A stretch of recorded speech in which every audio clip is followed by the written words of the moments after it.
This is the Real Change Wilmington Podcast, episode 44, Bank Bar Meets, with our guest today, Rachel Jarman.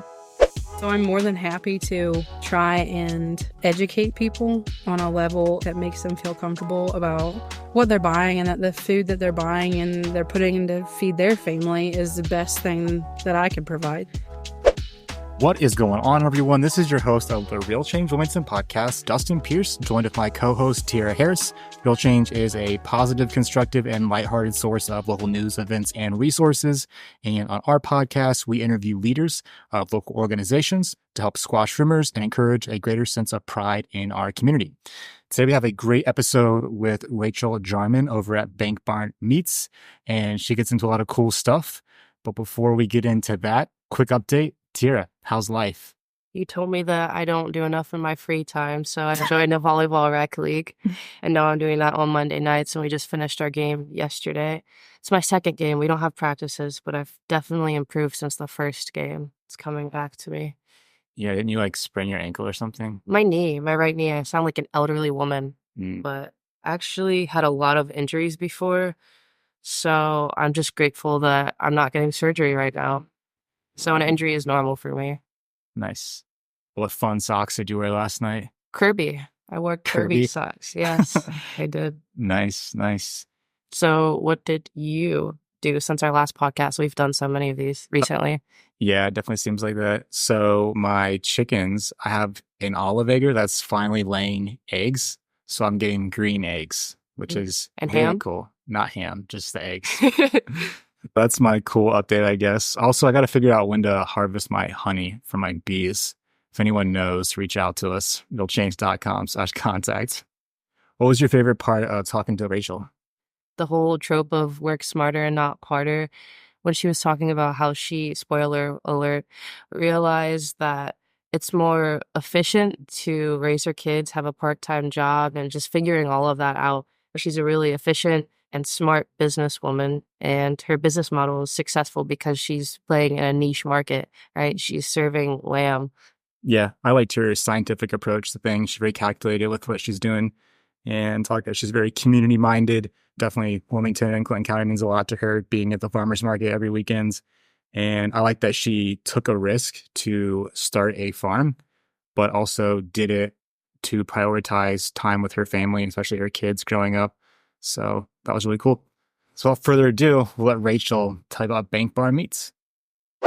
Rachel, welcome to the podcast. Thanks for having me. I understand you've been on a couple other podcasts, right? Back in, I think, 21, I was on a podcast called the Rural Woman Podcast. And then for my regular job outside of my business, I do a lot of radio interviews and stuff like that. So This is somewhat normal. Second nature. Yeah. Do you talk on your YouTube channel as well? I'm a lot of the camera holder, but yes, I do. Occasionally I do talk. A lot of that's my husband. That's his creative piece. So he's usually the face. I'm not afraid to. It's just I'm usually the camera holder. So your YouTube is where you have all your videos from how to be a farmer? I wouldn't say that. We mostly started the YouTube so that people could come to our home without coming to our home and see what we do without physically being there. A lot of people wanted to come and wanted to say, hey, can we come and visit your farm? And while we would want for people to come, we are just very busy people and we don't always have time to entertain people coming to our farm, but we still want people to see what we do and how we do it. So that was the easiest way, is to put out a video once a week saying, this is what we did this week. And it changes all year round based on what's going on. When it's lambing time, we have lots of videos with baby lambs. When it's time for the farmer's market, we're just moving lots of animals, feeding, fixing fence, doing all the different things, just to give people an idea of what goes on. But those videos are just a small snippet of what we do. So what are some favorite podcasts? One's called Farm for Profit. And so each week they talk to an influencer on one of their stories. And then on their second podcast of the week, turning over the farm to the next generation, or how are you going to market your grain this year?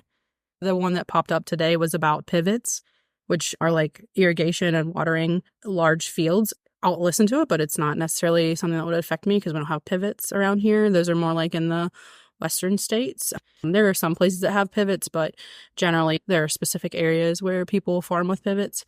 I also get into some true crime stuff. I'm not into the crime junkie people, but I totally listened to all of the Piketon Massacre podcast because that happened in 2016, and I remember right where I was when that happened.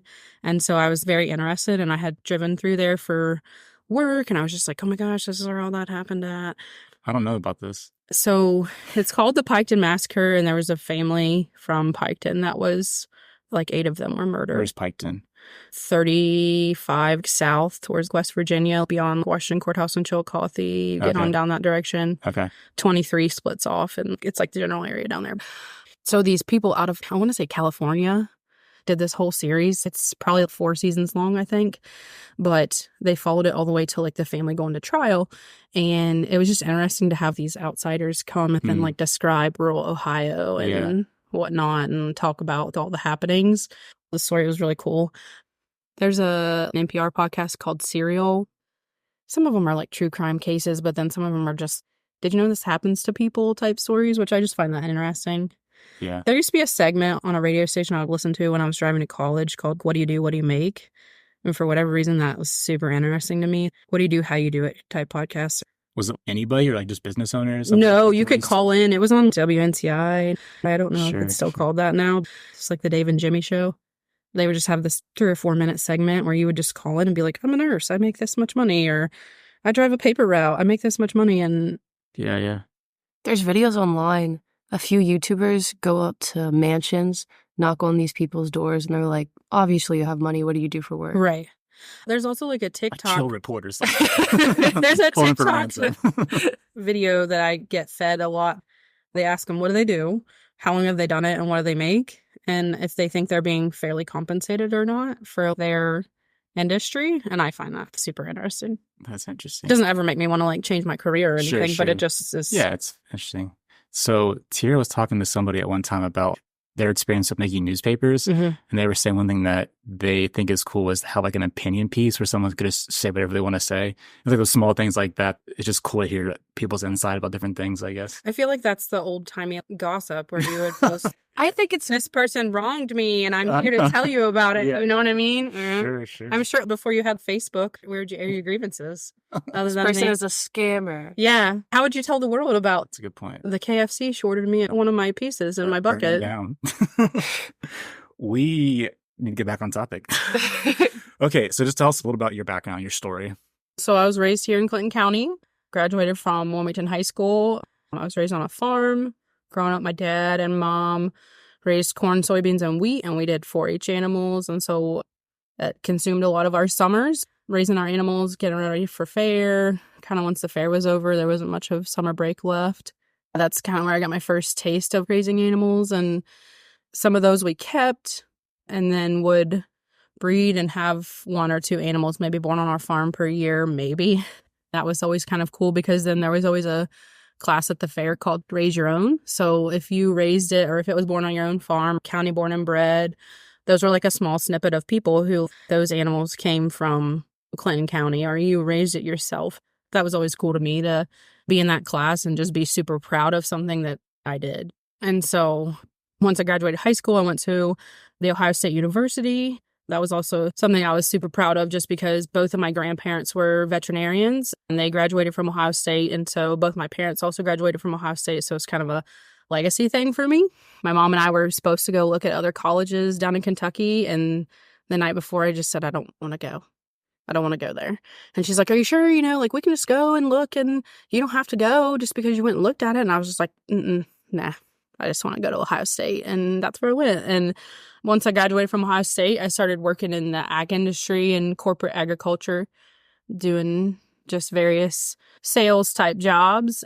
And then when the opportunity came for my husband and I to purchase the farm that we purchased or start renting it, I guess that was what we did first. But it became clear that somebody needed to be around to take care of the animals. Somebody needed to be around to take care of the kids. We had our first child in 2017, and every day I went to work and I took her to a babysitter and then came home and had to take care of everything. And I thought, I'd have so much more time if I could be here during the day and take care of things, go get feed. And then my daughter could be with me too. And so I started looking for part-time jobs in the ag industry. That was really rare. There's not a lot of places that want part-time workers that are year-round. Most of them want seasonal workers, so they want you to work like a lot of hours in the spring or a lot of hours in the fall, or whenever their busy season is, they want you to work from daylight to dark, but they don't really have truly 20-hour-a-week type jobs. And so found this listing for a job, and it was for this program called Ohio Agribility, and they help farmers who have incurred injury, illness, or disability get back to farming. And I thought, I like talking to people and I like helping people, and I could probably do this. And when I walked into the interview, sitting in one of the seats was a former professor of mine. And so it was kind of like, this is where I'm supposed to be. I was then offered the job, took that job, and that's kind of where I went more full-time with our business, which is called Bank Barn Meats. And so my husband and I raise livestock and do direct-to-consumer at farmers markets and also to restaurants. That's kind of where all of that got started for us, or the majority of that got started for us. So where did you and your husband meet? Through friends. He is actually a cousin of one of my college roommates. People always think that's how we met, but it's not. It was through all the other mutual friends. And for a long time, I would just talk to him and he would be like, oh, you want to go do this with us? And I'd be like, oh, no, I'm busy. Or that's what he says. I don't remember any of this, but he claims that he like asked me to go multiple places and go to like see a band here, go to this concert, go do whatever. And I never did. And then finally one time I was like, sure, let's go to do whatever. And we've kind of been together ever since. And so we'll celebrate our 11th wedding anniversary in about 3 weeks. Nice. From Saturday. So it's kind of crazy to think that it's been that long, just because when we got married, I thought, 10 years is so far away. And then I feel like I blinked, and now 11 years, almost 11 years has passed. So outside of the farm, what are your hobbies? So I don't really know that I have strict hobbies. There's a lot of things I like to go do. I can't really say there's one thing that I do regularly, but we like to go out to eat and find unique places to go eat, one-off restaurants. If you said, what are you doing this weekend? I would probably tell you I'm going to go find something specific or go eat somewhere specific. This past weekend, we went down to Jungle Gyms and just cruised around the store. Wow. I like going down there and just being like, what's speaking to me today to take home, mostly for the Jenny's ice cream, because they have 3 Jenny's ice cream freezers down there, and it's amazing. I never really get to eat it. We had like an office lunch on Thursday, so I went to Jenny's one time, and she's like, this looks familiar. She had it in like Arizona. I didn't know it was here as well. It's originally from Columbus. Oh, okay. And there's lots of stores in Columbus. You can go there and get pints. Other than in Columbus, the best selection of pints that I've found is at Jungle Gyms. But yeah, we had, for the longest time, like before we really started our business, we had a bird dog and we would go pheasant hunting a lot. And that was kind of like our first baby. But when we started getting more involved with the farming and stuff like that, that got pushed to the wayside. And so sadly, that dog passed away in 2022. And we just got another GSP, but we haven't trained her yet to be a hunting dog. And so she's still working through her puppyisms of just being a puppy and being wild and crazy. And so we thinking this summer we might work on starting to train her to go bird hunting and kind of work that hobby back into our lives a little bit. So, would you do it on your land or no? South of Wilmington, there's a place called Arrowhead Pheasant Farm. And then there's Cherry Bend Pheasant Farm, which we've not been to Cherry Bend, but we just took a liking to Arrowhead. And it was kind of funny because like people will come out of Cincinnati or Dayton where they don't have as many places and come and hunt with their dogs. And we had a membership, so we could go there like every Sunday afternoon when everybody else was packing up and leaving and go hunt what they call like residual birds. So birds that people flushed but missed. They land back in the property and kind of hide until they can think the coast is clear. Well, we would go out there and clean up. Yeah, pretty much. And so it was a lot of fun. That was something me and my husband just absolutely loved to go do. But like I said, farming and kids kind of got in the way of that. So yeah, last time we talked, you said that like raising kids was like your main priority, right? Yeah. They're doing like 4-H and soccer. And yeah. Stuff. Being a parent, it's just a season of life you go through. When your kids are little, they need a lot of attention. There's always a snack that needs opened or a drink that needs filled, or we need to take them somewhere. They need to go do something. And that's also been a huge benefit of me being at home majority like full time and working part time and doing the farm. Most of it is that I can be the one that's there to take them to sports. I can coach their sports teams. If I worked 9 to 5, I would be asking my mom or whoever their babysitter is to get them ready for this sport, get them there. You know, like a lot of stuff starts way early. I don't know how regular people do it. I feel bad. I know there are some kids that probably have to miss out on things because their parents just physically can't swing making everything happen. We're just really fortunate that this all works out for us. But yeah, I feel like being a mom is my hobby right now, making sure that they have really fun childhoods, because my daughter's only 6 one time. You know, my son's only 2 one time. And so if you don't make the most of that, then they're going to be 3 and 7, and then they're going to be older and older and older. And I want to make the most of that time with them and make sure that they have that cool childhood that I remember having. You know, somebody did that for me. So I admire that you made changes to put that as a priority. I don't say that we're going to vacations or going and doing the most extravagant things. They don't know any better. They think going to the park is cool. They think going to get ice cream on the stop after picking up some sheep is the coolest thing ever. Like, and I'm glad that those are their expectations, you know.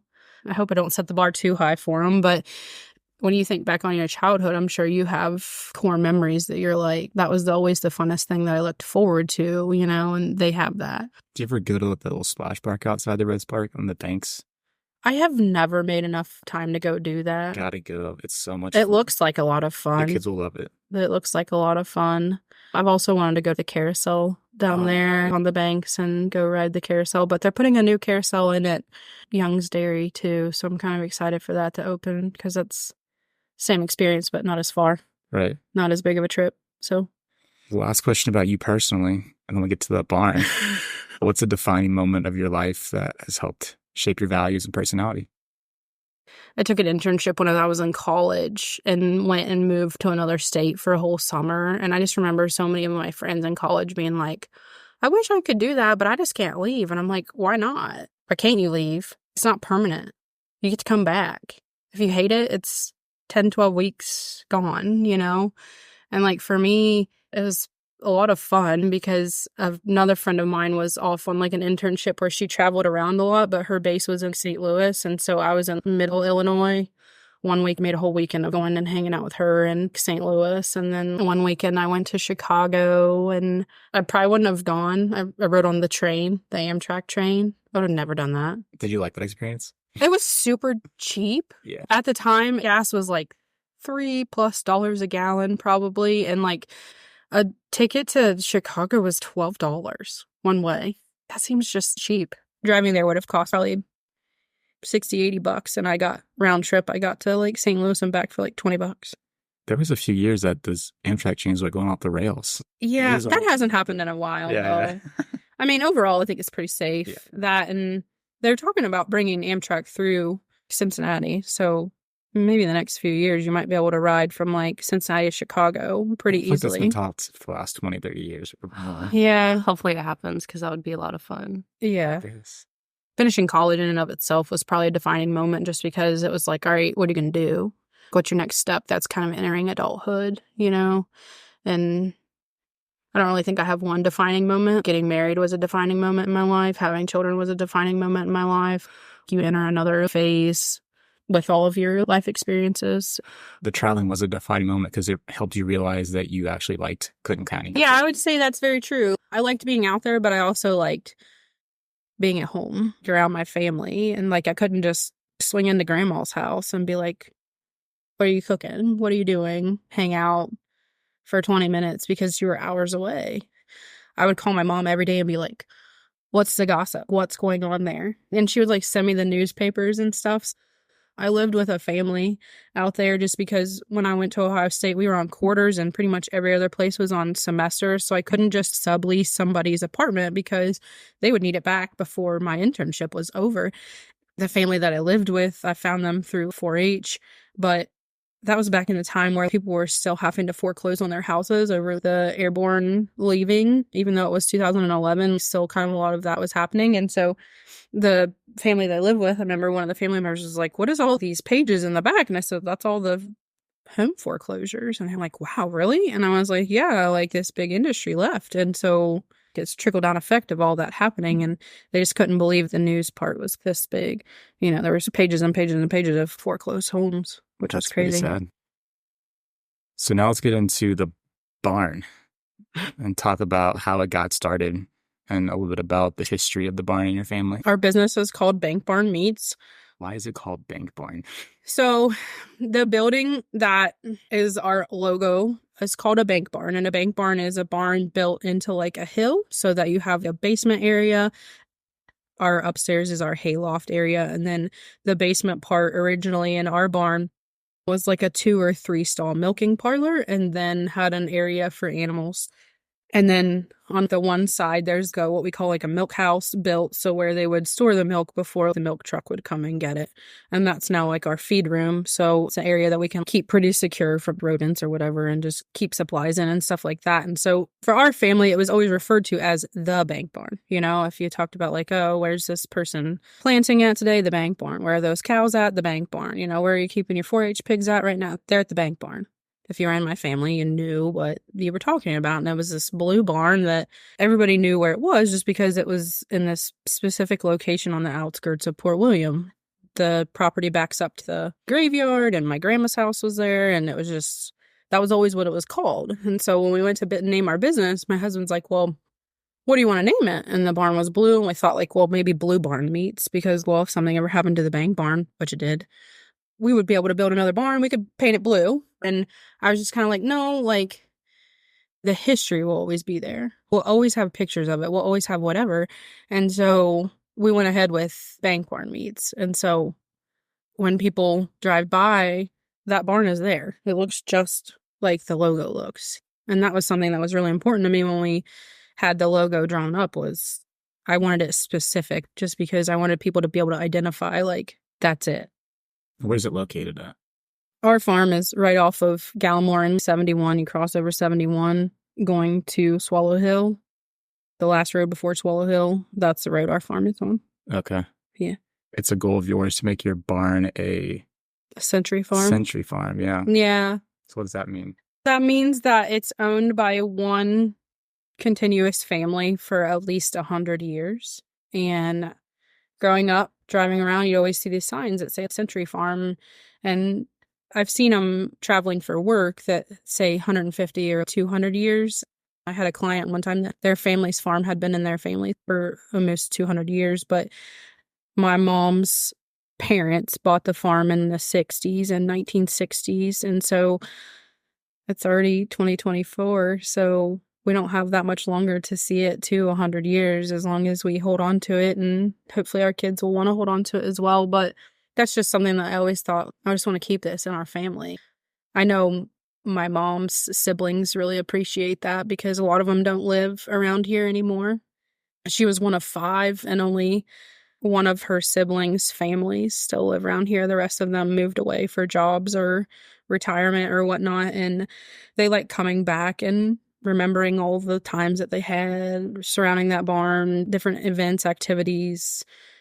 We don't live where the bank barn is because there's no house there. And there never was a house there as long as I can remember. And my mom used to tell me about how the house that was there was their playhouse. It was a real house. Somebody lived in it at one time, but when they were children and they're reaching their 70s now. So when they were children, they would go and play in this house until it got so dilapidated that I think the fire department used it as a training type thing. And we know roughly where the house sat because when we mow the pasture every year, there's 3 or 4 big rocks. And we're like, okay, that has to be the base of the foundation of the house. But maybe one day we'll put a house up there and live there. But it's not going to happen tomorrow as much as I would like for it to happen. When did you buy the property?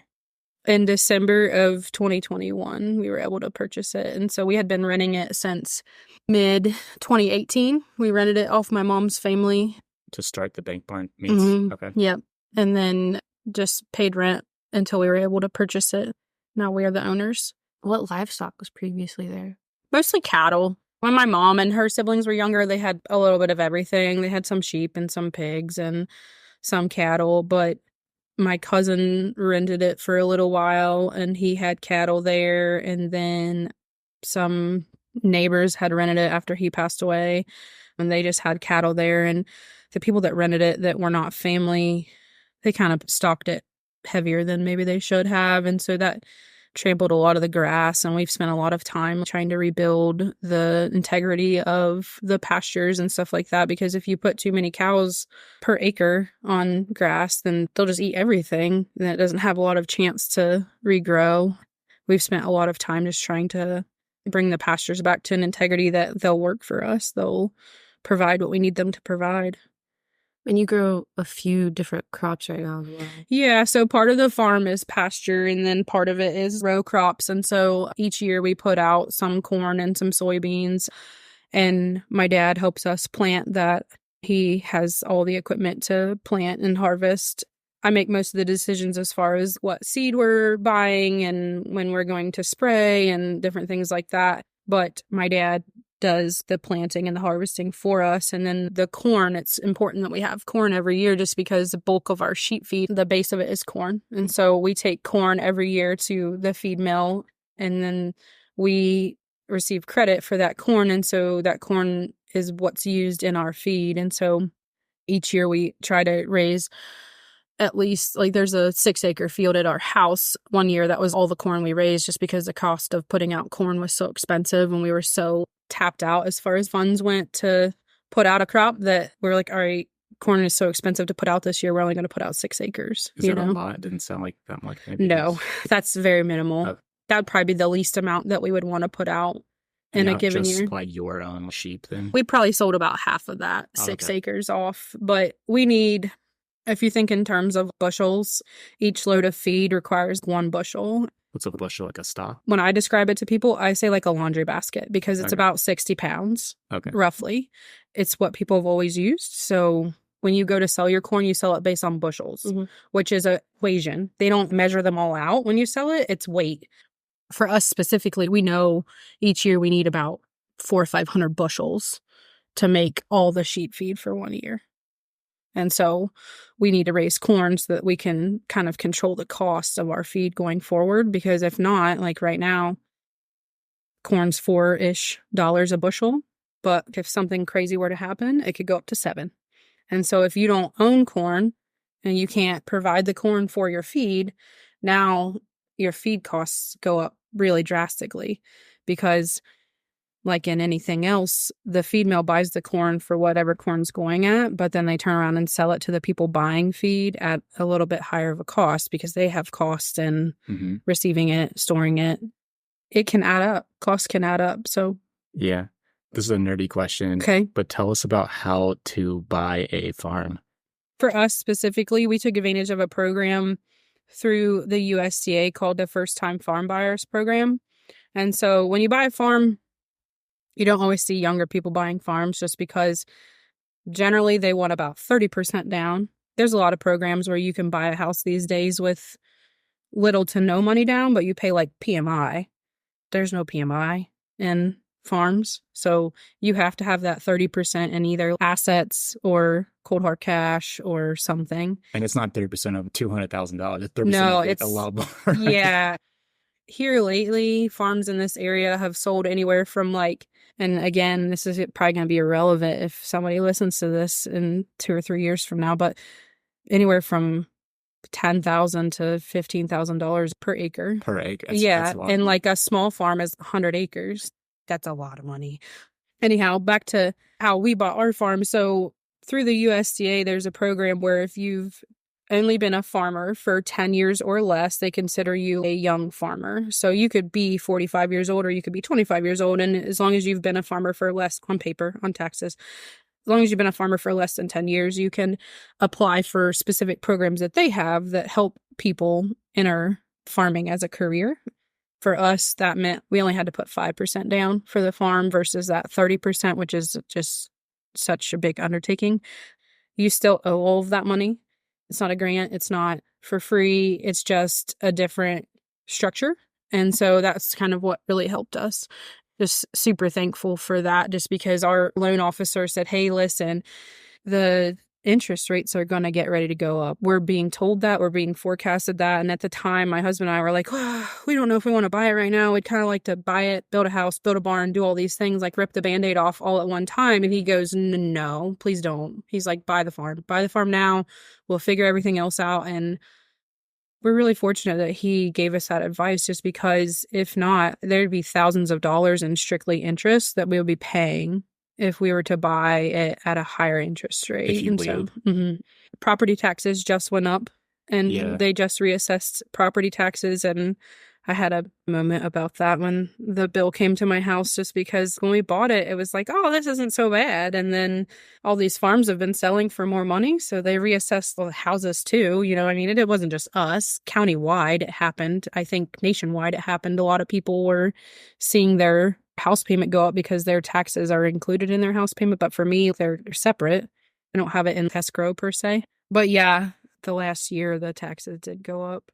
I mean, one of the things that made the taxes go up, we voted for our county to have a new fire department building. And so they came to all the citizens and said, hey, if you pass this levy, we can have an updated facility, which I want people to be there to help me if I need to go to the hospital, or help me if my house is burning, or help my neighbors. And so I'm 100% willing to vote for things like that, just because if not, we're waiting on the people from Wilmington to come and help us. How long does that take? I know how long it takes me to get to town, but the reassessment of taxes did make things go up. So your Facebook page says that at Bank Barns Meats, we hand raise pork, chicken, lamb, and beef. Right now, you're specifically niching down to lamb. Yeah. So can you tell us like the process of where you started and like what you've learned, different animals, and how you got landed with lamb? In the beginning, I think we just thought, this isn't that hard. We'll just do it all. And you have to kind of take into account, we started pre-pandemic, and that changed a lot of things for a lot of people. For us, a lot of it meant get bigger or get out. With the chickens, we've kind of stopped raising chickens just because the cost of processing chickens has gone up. They've added so many little fees. If you don't bring this many, you're only allowed to have this sort of product come back, which was not the product we were offering, not cut up in separated parts. So we were offering chicken breasts, chicken thighs, chicken wings, chicken drums. Well, now to be able to receive them all separated out like that, you have to bring them a huge, large quantity. We were not really set up to move on to that size quantity, and then to keep going at that smaller pace that we were for the chickens specifically, the price went up a lot, which I understand. Prices of everything went up, but like for me, I just could not bring myself to sell chicken breasts at twice or three times what people were buying it in the store. And so we've kind of reduced down that. But in the beginning, we kind of said, oh, we'll just try a little bit of everything. We like having pork and beef and lamb on our table. And if you're raising one, you might as well raise two, or you might as well raise whatever. And we said, okay, we'll take the extras and sell them at the farmer's market. And that sounded super easy to say it, right? You got to be a bit naive when you first start. You do. Or you won't start. Right, exactly. So the first thing we did, which was probably a huge mistake, it worked out in being fine, was we butchered 4 cows at one time. So then we had to figure out where we were going to store 4 steers worth of hamburger and steaks and roasts and all this stuff. And it was fine because we had all those 4 butchered and we had meat through the whole season. Didn't have to worry about running out or anything. But I was also brand new and I did not have the clientele that I have now. So people were not coming to me, buying me out daily. Started with that. And then at the same time that we had those 4 steers butchered, we had literally just taken the only 2 lambs that we had to the processor, and out walks Jen Perky from the General Denver, and she says, hey, I see you guys got lamb. And we're like, yeah. She goes, you want to provide me with lamb for my lamb burger? I'm looking for a new local supplier of that. And I smiled naively and said, yeah, sure. I knew nothing of what that meant, the quantity, where I was going to find these lambs, because like I didn't have any lambs. I had 2. Took 2 of them to the butcher. Half of them I turned into sausage, which she was not interested in. So through my work in like corporate agriculture, like I knew some people that had lambs, and I knew like, okay, all I got to do Monday morning is just start calling and getting butcher spots for these lambs, and I'll be able to keep up. It'll be fine. And this was in 2019. And in 2019, I could call the butcher and say, hey, can I have a spot for 3 lambs in 3 months from now? And they said, yep, sure. How about this day? And it would be, within a couple of weeks of that. And then the pandemic hit. And then butcher spots were a year in advance. You had to know a year in advance. You had to know in February of 2021 what you were doing all of 2022. You had to forecast that out, which, do you know what you're doing next year in July? Especially right now? During COVID, no one knew what was happening. Yeah. That was like challenge number one. And so we had to use a lot of different butchers at the time. It was not our favorite thing, but we did it to get through. It also helped us weed out like, okay, like this butcher is great, but it's kind of far to drive to them. I like them as people. I like the work that they do. I like a lot of things about them, but they're pretty far.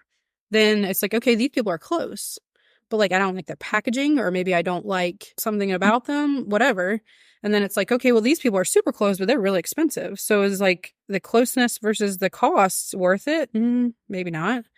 And then it was like, okay, these people have Sunday drop off. Well, I don't have to take a day off of work or time off of work. That can be a little family day trip to go take some lambs to the processor if they have Sunday drop off. And so all of that led us to figure out what suppliers do we want to work with. So we started raising more lambs for the General Denver and for their lamb burger and working with Jen. And I'm forever grateful for her giving me that opportunity, because that's kind of the beginnings of us being like, all right, let's go for this. You know, everybody else raised pork and beef. You could find pork and beef really easily. Quick Google search or a quick Facebook search. If you can't find a whole or a half hog or a whole or a half beef, you're not doing it. You're not clicking the right things because they're out there. Whereas like being able to come somewhere and buy like a single cut of beef or lamb or pork, that was a little bit more rare. At the Clayton County Farmers Market at the time, there was a beef vendor and there was a pork vendor. And then, you know, we showed up with beef and chicken and lamb, and we didn't take pork because at the time, like I said, there was already a pork vendor doing lots of different things and cuts. And we just kind of said, we'll keep the pork for ourselves. But in 2019, the beef vendor was an older gentleman, and him and a couple other vendors just said, pandemic, we're out. We have to keep our health our first priority, because I truly believe like that's what saved a couple of the vendors that were in the farmers market was not coming, because they were just so older that being around like all the germs and everything probably would not have been good for them. So we started raising lots more lambs, and then we started kind of experimenting with like lamb products. So then we made some lamb sausage, and people were like, wow, this is so cool. Never heard of that. We even went out to like a lamb brat burger, and people are like, why do you call it a brat burger? And I had to like, you have to. That? So is it patty? Or? Yeah. So it's a patty that's seasoned just the same as like any pork brat you might buy, but it's not in a casing. And the reason for that is most casings that most butchers use are a pork product. So we had this following of people because we were in lots of different areas, and these people were not eating pork for either religious, cultural reasons, family upbringing reasons, whatever it may be. I don't eat pork, but I want this seasoned product. So now they can make something with the sausage that's not pork. They can make chorizo, which is generally a pork product, with lamb. They can make a brat burger, which again, there's chicken brats. Like, yeah, there's all kinds of that stuff now, but like, what's the casing? And a lot of people, they care more than just about the meat. Like, they want to know if the whole product in and of itself, is it pork free or not? Because they're not going to eat it no matter what. Like, I had one guy that asked us about the casing on it one time, and my husband's like, I'm not really sure, but I'll call the butcher. He stood right there and waited for my husband to call the butcher and ask them the question before he bought the product or not. And my husband's like, nope, they said it's a pork product. And he's like, okay, and no thanks. And we're like, we understand. That's when we moved to making them in these then 4-ounce patties. And I just tell people, whatever you like on your brat, put this on a hamburger patty, top it how you like a brat, close your eyes and take a bite, and it will be the same thing. It will be the same thing. I bet I say that once a weekend just because people are just so perplexed by brat burger. You should have a grill out by your stand, like samples. Allowed to cook? I could. However, for me, it was like in the beginning when every penny really counted towards profit. I can't give away $12 today after I've already paid to be here, like a certain amount of money to be here. It's funny you say that because we were in a farmer's market in Beaver Creek, and every other week it was this guy that would be grilling up all kinds of stuff, handing out samples left and right. And then we would show up and we wouldn't have any samples, and people would be like, where's such and such? And the owner would say, well, they're here this weekend. He'll be back next weekend. And they would be like, they don't have samples. I mean, that's fair. You could charge for it. You could charge for a burst. Technically, no, I'm not allowed. So why? How come? we're licensed as a retail establishment per se, like a mobile retail establishment. So I have agreed with the health department to follow a specific amount of rules. If I were to charge for samples, then I would be a food truck. We need to get like a sink and everything. Correct. Yeah. Yep. And so I'd have to have more hassle. hand washing station. I would have to like follow all of their standard operating procedures. Like I would have to have all of that written out, posted. Yeah. Whole 9 yards, where I was not into selling cooked food. I was into selling frozen meat. I only have to worry about, is my freezer working? Yes or no? Did I hand it to you frozen? Yes or no? Yes, always. And it's your responsibility then as the consumer to treat it properly after you and I had an exchange of, here's your meat, thank you for your money. It's your responsibility now. So. And you mentioned before that you might be supplying some meat for the new trail house. Yeah. Is Jen Perky's there now? Yeah. Yep. So again, it's more than a business relationship. I feel like we're friends. Shout out to her and to Brad for like believing in our product and just being like, yeah, you know, if you want to do this, we want to do this with you. And I'm forever grateful for that. She hasn't told me exactly like what the names of the menu items are, but she's looking forward to putting our lamb back on her menu. And so in some regular form or fashion, you'll be able to go to the trail house and buy something with locally raised lamb right here from Clinton County, Ohio. So if someone wants to know what it tastes like, you can just direct them down the street to a trail house. I would, yeah. That was one of the things I used to say regularly until the General Denver quit buying our lamb meat was like, oh, hey, have you ever had a lamb burger at the General Denver? Like, that's me. And it was me for 4 years. And people would laugh every time they would see us because it was like me and I had a little kid with me and I have a big giant cooler and I'm the delivery lady and the PR and HR and all the stuff. Like, it gets me. I fed them this morning, and then right before I came here, I actually delivered Jen some ground lamb. Like, she's going to start, I guess, practicing or getting her menu worked out. I talked to her recently. Yeah.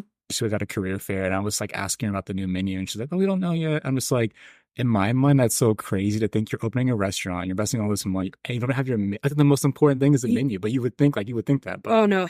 Chefs are unhinged. Like, she's probably the calmest one I've ever met, but, like, some of them are so unhinged. I sold some meat to a guy up in Versailles at this restaurant called Silas Creative Kitchen. It's a part of this very boutique hotel called Hotel Versailles, and, like, you go up there, it's, oh, my God, it's so beautiful. Their restaurant, you ever been to, like, a Jeff Ruby's restaurant? Mm-hmm. Okay, like, it's like that, except not dim lighting. It's bright, but it's gorgeous.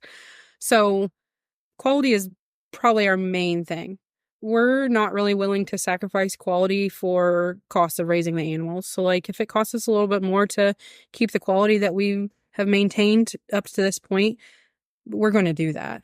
Most of the time it's at a profit, but there's been some times where it's been break even and that sucks, but quality is number one. So our butcher said, hey, you need to call this guy, his name is Aaron, at this hotel and restaurant. I think your product would be something he would be into. And so I called up there and the people there were super nice and they said, hey, look, we appreciate that you called, but the best way to get a hold of him is email. And I said, okay, great. Thanks. Can you give me his email? They're like, yep, sure. Here you go. I emailed him. I said, hey, these people told me to call you or to get in contact with you. Can I please come and bring you a sample? Like I was willing to drive 60 miles and take someone free me and say, please buy this. Because when the General Denver quit buying, like I had all these lambs processed already. And then I really didn't have a place to go with all of that meat. It wasn't a lot of meat, but it was a significant amount because up until that point, I had a pace that I had to keep and I had to keep that pace year round. I had lots of fancy cuts and like all these things. And I'm like, where am I going to go with this? These don't sell hand over fist at the farmer's market. So what am I going to do?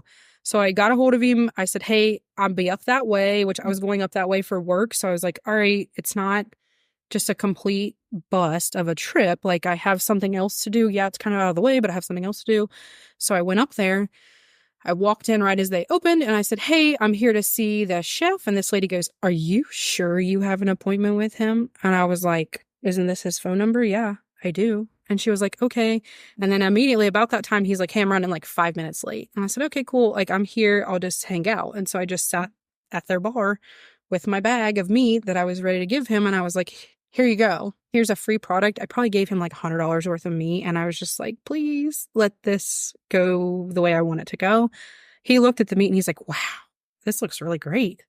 He's like, all your stuff looks this way. And I'm in my head, I'm thinking like, well, I hope it does. I don't cut it all open and look at it. But like, I know I feed the lambs the same way every time.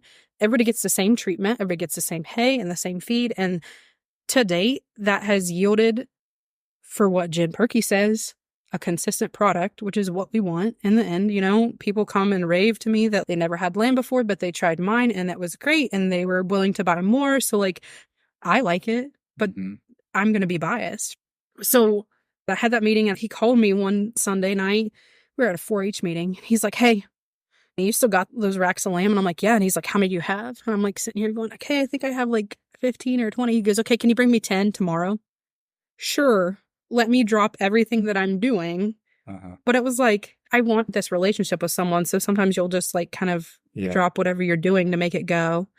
And then he bought 3 or 4 more times after that. And doctor. Well, he wanted me to get a specific cut for him. And I said, well, listen, like, I'm not willing to waiver my quality for getting you something really fast. Like, sure, I could get on the stockyards and buy some lambs, feed them for a week and go have them butchered and give you what you're asking for, because he wanted a specific cut that I did not have. Yeah. I said, but it's not going to taste the same. It's not going to taste the same. And I'm not going to put my name on that. I'm not willing to. And he's like, okay, when do you think you'll have more? And I told him, and the set of lambs was going in May. And so I called him up and I said, hey, I got these lambs going if you still want those specific cuts. And he goes, yeah, I'm working with another supplier right now.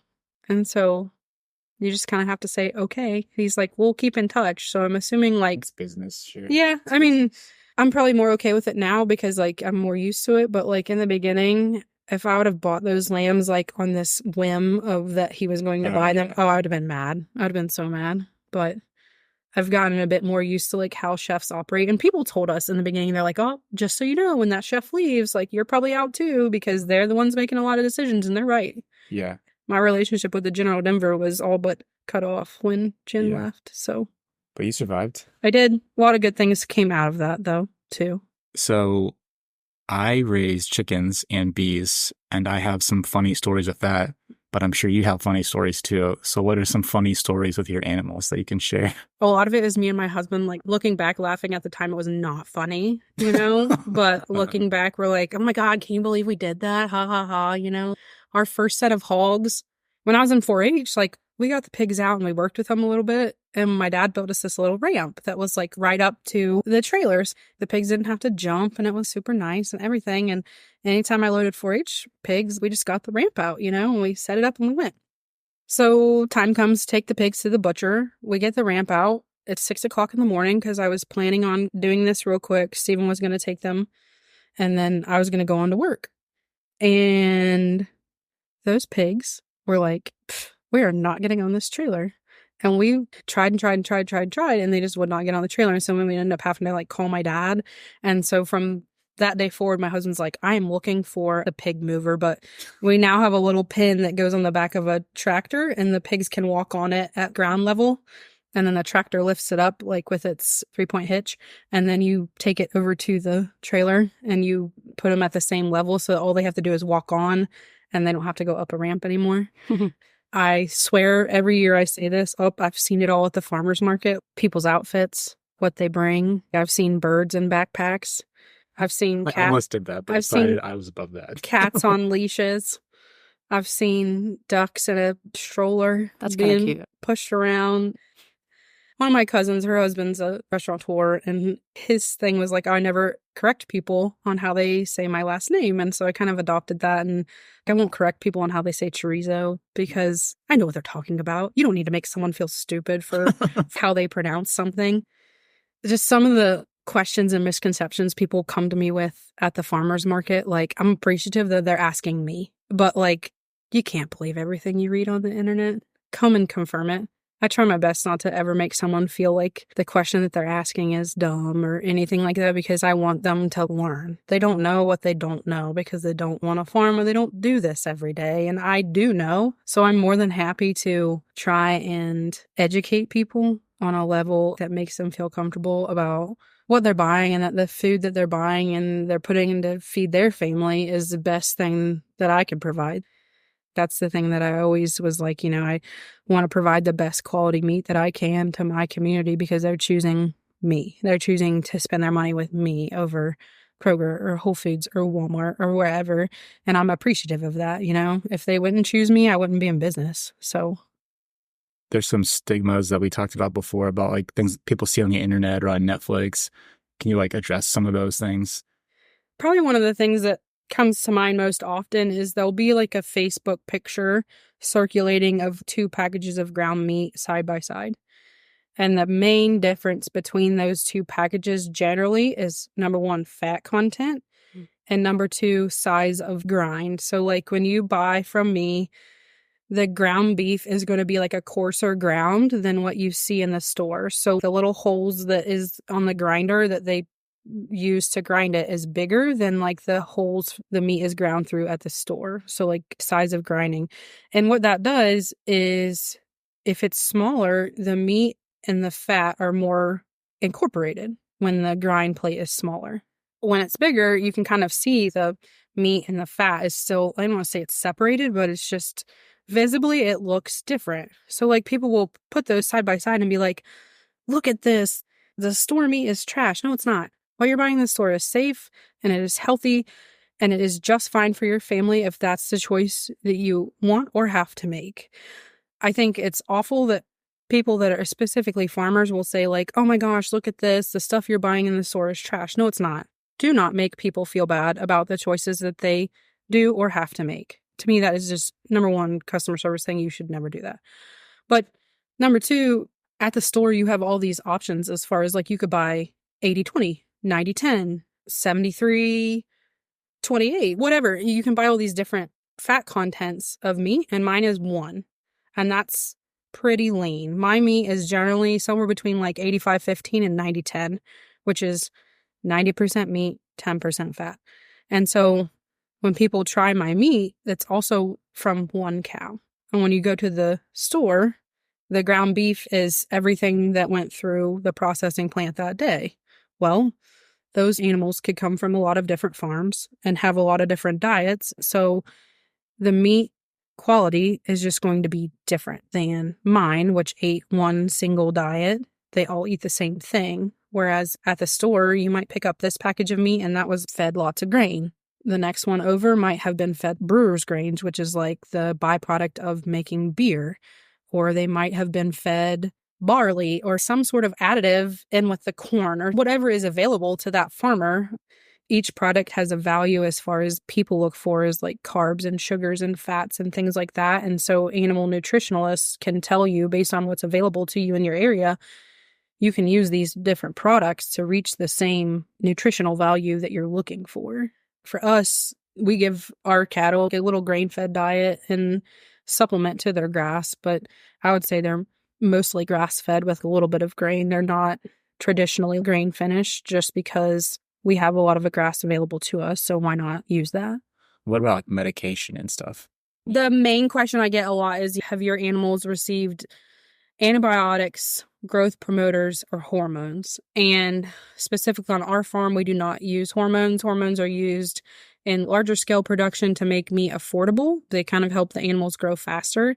Again, we're not raising thousands of steers a year and needing to make them meet a certain weight by a certain times. That's generally where those types of products are used. And as far as antibiotics, I feel like there's a bad stigma that they think like farmers are just giving their animals antibiotics willy-nilly.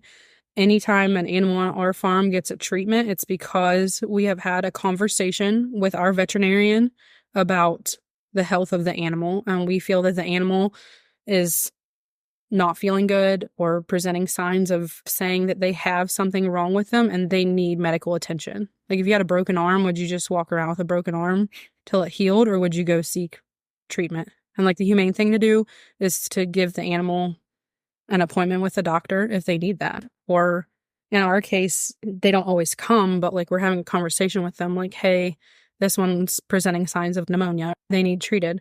And so when an animal receives treatment, we make sure that they do not enter the food stream until the treatment that they've received has left their body.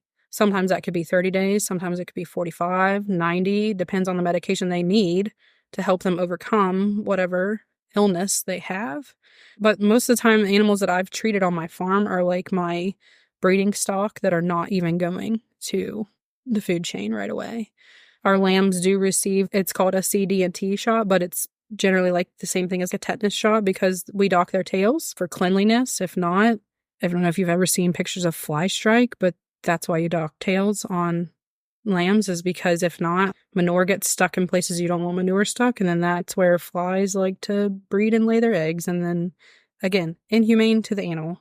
I know there's like huge stigma about like shearing sheep is mean to the animals, but like, would you rather have a big heavy coat of wool on you all year round, or would you like to get your annual haircut and feel way better in the summer? Yeah, that's like a weighted vest. It's really heavy. Yes, yes, for sure. We want them to be most comfortable in the wintertime, so their hair is the longest in the winter when they need to be warm and keep their heat. And so in the summer, they get their annual shearing, and we have a professional come and do that for us just because he has done it thousands upon thousands of times. And I could do it myself, yes, but it would take me all day.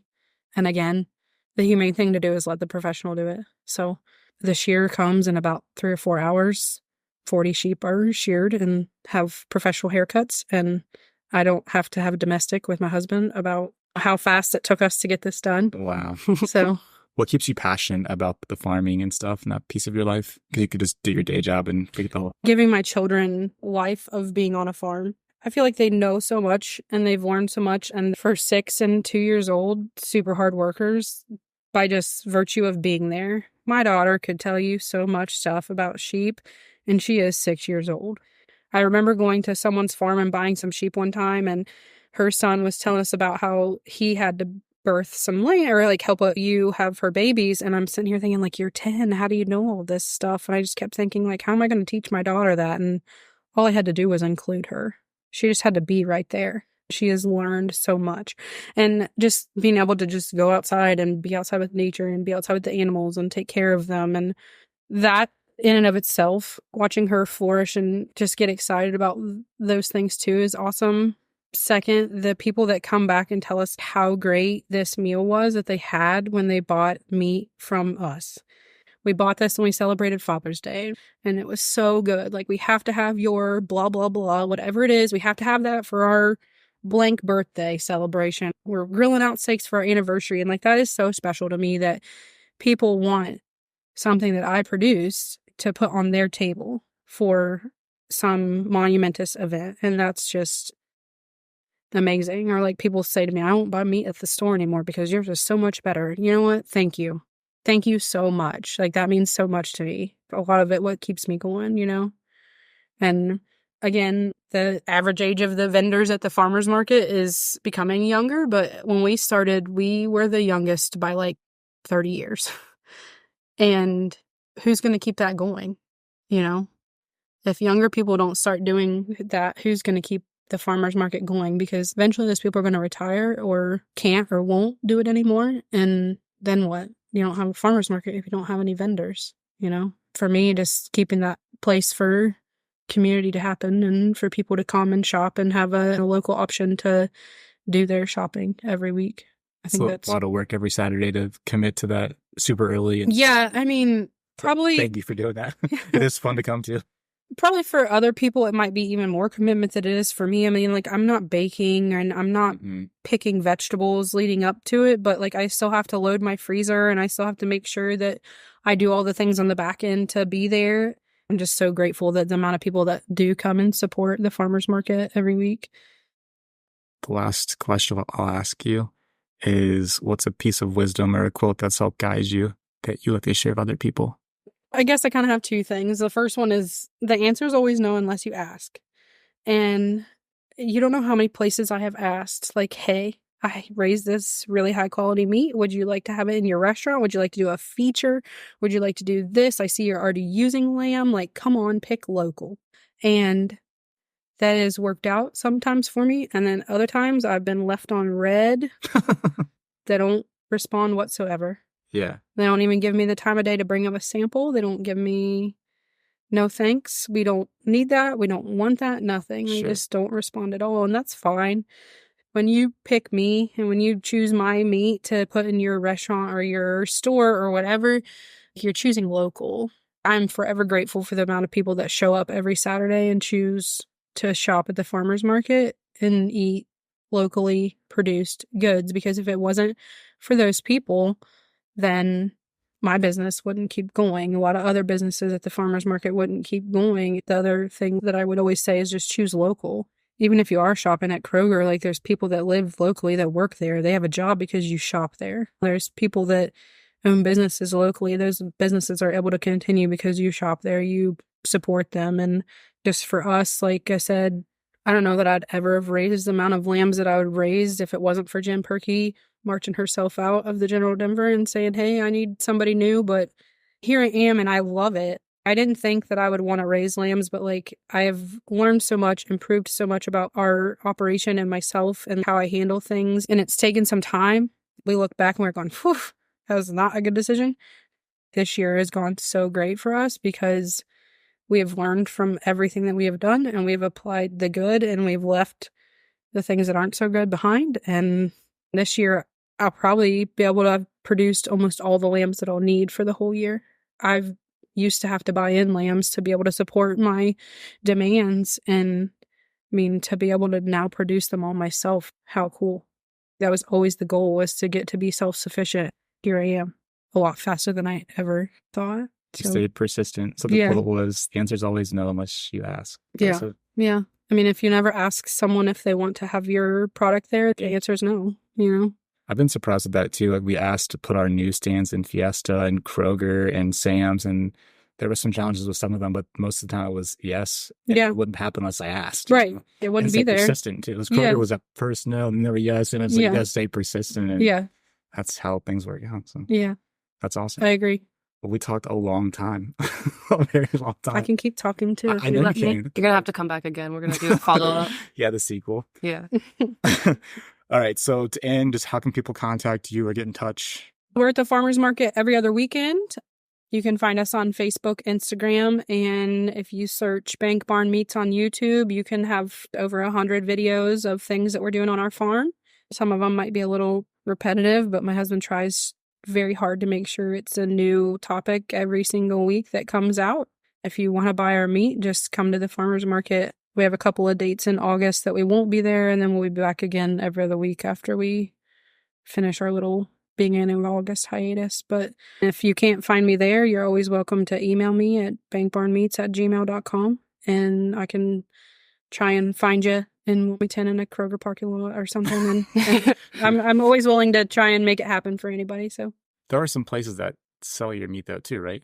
You can find our meat currently at Lumberton General Store. Shout out to Sam and Emma for having us in part of their little grocery section, and Trail House. And occasionally, if you see anything that's Euro, lamb, something or other at Kava, it's probably me. Awesome. Thank you so much for your time. Thanks for having me. Well, that's it for our podcast today, folks. Hope you enjoyed our interview with Rachel Jarman over at Bank Barns Meats. If you have any more questions for her, please feel free to reach out to her directly on her Facebook page or her YouTube channel. If she'll talk to us two dorks, she will certainly talk to you, because we are a community of empowered individuals after all. So Tira, people want to get in touch with Real Change Wilmington, how would they do that? You can contact us on our website at realchangewilmington.com, visit our Facebook and Instagram pages, or grab a free copy of our local newspaper at Kroger, Sam's Meat, and Fiesta Veracruz. We also currently send our newspaper direct mail to over 2,500 Wilmington residents, so if you want to help us cover our printing cost and advertise your local business, event, or job posting, please email us at advertise@realchangewilmington.com. With that, I'm your host, Dustin Pierce. And I'm your co-host, Tira Harris. Keep it real, Wilmington.